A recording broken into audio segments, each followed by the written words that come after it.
What's going on, everyone? Dalt here with Lee C Parts in the ScrapLife Garage, and we are finally getting around to doing an update on the FD. I picked this thing up from Josh's JCH Weld Fab probably about 2 months ago now, and he did a phenomenal job on the fab work. You guys have seen his handiwork here on the channel before on the R8. He's dabbled in a bunch of other projects for us.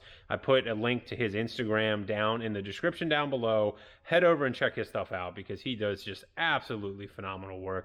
Love giving him shout outs whenever we can. We're going to go over the setup here, show everything that he's done. I haven't actually shown it on YouTube. I think I made a post about it on Instagram.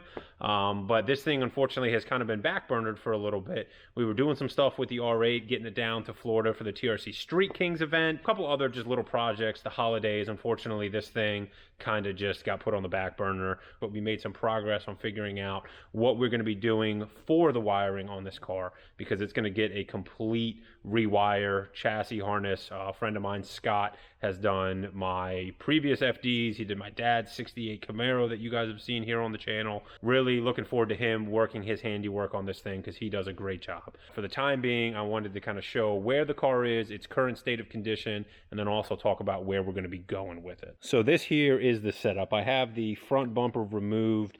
I actually took off, there's a bar that goes across there that supports the bumper and the bumper reinforcement. It's still running the bumper reinforcement, and then the hood latch, because I wanted to run an OEM style hood. So there's a bumper reinforcement. I'm sending that off to get powder coated before it gets too rusty. So that is off the car, but this also gives you a really good look at what the setup is here.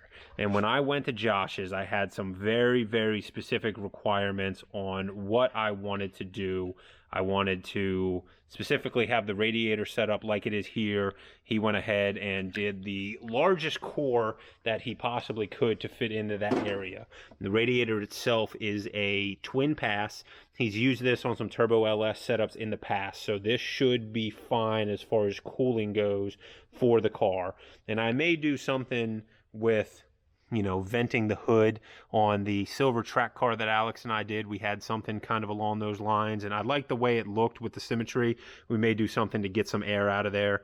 We'll kind of figure that out at a later date and time, but for the time being, I think it will be fine. That's kind of the stock radiator positioning on this car. We just had to leave space on the side over here for all of the charge piping and then also the intake pipe to run, which was kind of a little bonus. I had told Josh that I wanted to get a filter onto this. We were originally kind of planning on just 90-degreeing it down and having the filter kind of right there in the engine bay, but he was able to snake this thing all the way over to the opening behind the passenger bumper, which I think is an awesome touch. This car is never going to get driven in the rain or anything like that. I'll probably put a filter stock on it just like the R8 filters have for when we run that thing around on the street. So I think that'll be fine.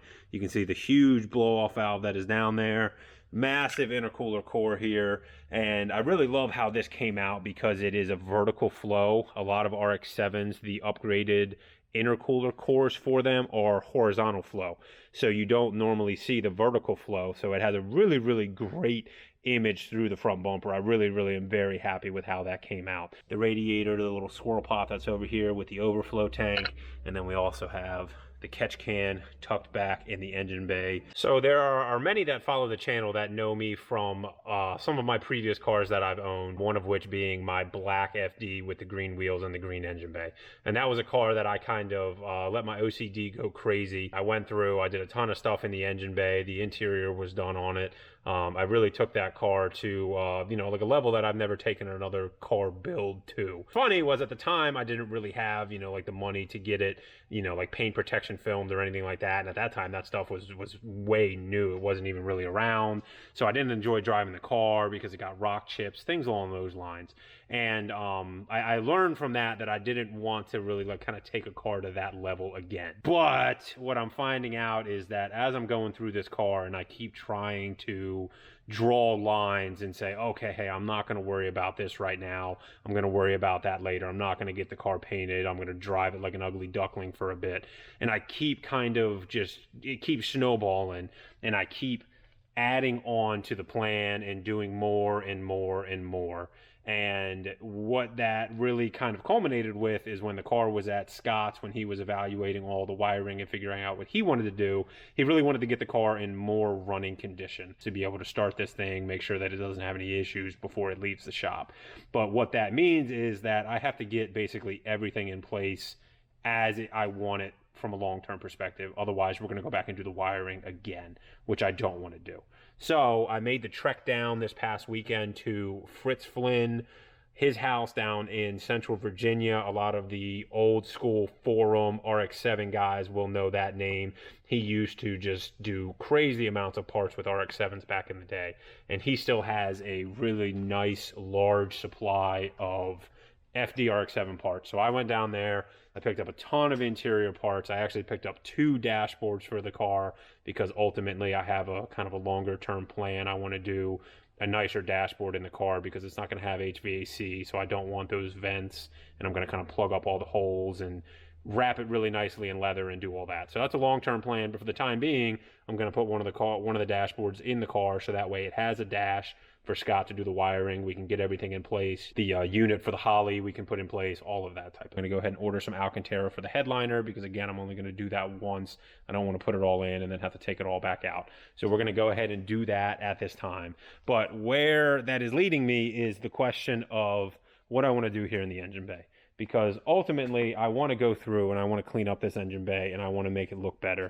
And I'm fighting the urge to leave it completely alone to have him do the wiring, where I think I'm going to end up going through, smoothing out some of the engine bay, not nearly to the degree that I did last time. I don't have the time or the energy to do that, unfortunately. And I learned a lot from that also about what you can get away with and what you can not get away with, because there's plenty of stuff that I did on that I don't need to do on this, because it's a much more complicated engine bay with the blower in it. It's going to be more lines running around with all the PCV stuff. So there's going to be plenty more to kind of hide where it doesn't have to be as smooth as that one was. Stuff like this is going to go away. I'll chop that off. We already have hood struts for it that are over there.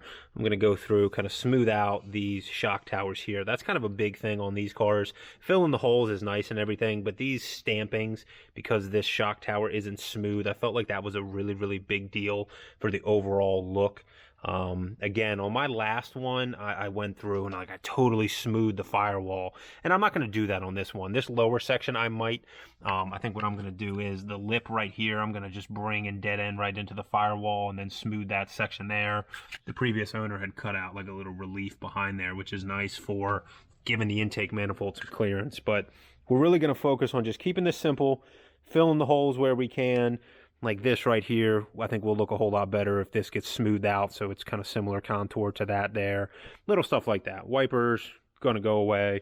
And what that'll allow me to do is it'll get a nice, good hidden location for me to run the wiring, or have Scott run the wiring, so that this thing will be good to go for as long as I have the car. And even if I don't paint the engine bay on this go around, if I just kind of spray bomb it back red, all the metal work will be done, so that way when I paint the car and change the car color, which ultimately I want to do, it will be good to go. I'm going to kind of switch up the style of the videos for this car. The vlog type style videos on this car just haven't really done well, and I think that's because it's not a running car. It was never a running car, so I think it's kind of hard for people to get invested on a small channel in a car that they've never seen, move or anything like that. And with that being said, we unfortunately don't really have the best history on finishing cars. At this point, the only car on the channel that's actually been finished is the R8. Lee bailed on a Viper. The vet, as you guys just saw that video, the vet is going away. Just a couple other the projects that we thought were going to kind of take off and we were going to do more with, we just didn't do anything with. So I think it's ever more important for this thing to get finished and get a really, really good, nice, long-term project wrapped up here on the channel. It's just going to take a little bit of time. I'm going to do updates on this car, not in a vlog style. So I'm going to go through and kind of do it piece by piece, where I'll do one on the headliner, putting some of the interior together, things along those lines. Probably do one on the entire engine bay, just going through once I actually smooth out what I want to smooth out on the engine bay, showing you guys how I've done that. And then, also mechanically, there's several things that I need to wrap up on the car as far as putting the clutch in it. The fuel system is definitely going to be probably its own video.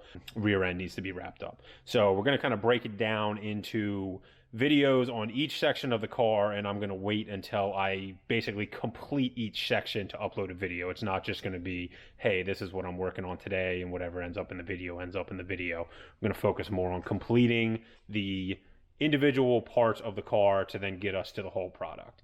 And conversely, Lee is still working on the 01. You guys are going to see updates on that, and he still plans on doing that in kind of a vlog format, because that seems to work out really, really well on that car specifically. So we're going to kind of have some different styles going on the channel, which will hopefully keep everybody entertained and engaged. So with that being said, I think that I've done kind of enough rambling. I've given you guys a real quick once over on the setup on the car, showing you around it a little bit, kind of giving you a little bit of a direction of where we're going to be going with the car. So let me know down in the comments section what you all think. The engine bay is really, I think, the big question mark at this point, how far you all think that I should go. I flashed up some pictures of the green engine bay, and again, I'm not going to go as crazy with tucking the brake boost, or not brake booster, excuse me, the brake master cylinder under the dash again like I did on that car. I'm going to leave that in the engine bay, but let me know what you guys think as far as, you know, how far to take the FD engine bay in order to get it to really, really look nice. Appreciate everybody's support. Thanks for tuning in. We got some really, really fun updates on some other projects that I have been working on instead of this thing, which I mentioned in the beginning of the video. That's going to be debuting next week, so keep your eyes peeled on that. It should be a fun one. It's kind of an oddball. You know, we don't do a ton of this stuff on the channel, so I think you guys should really enjoy it. So thanks for tuning in. We'll see you in the next video.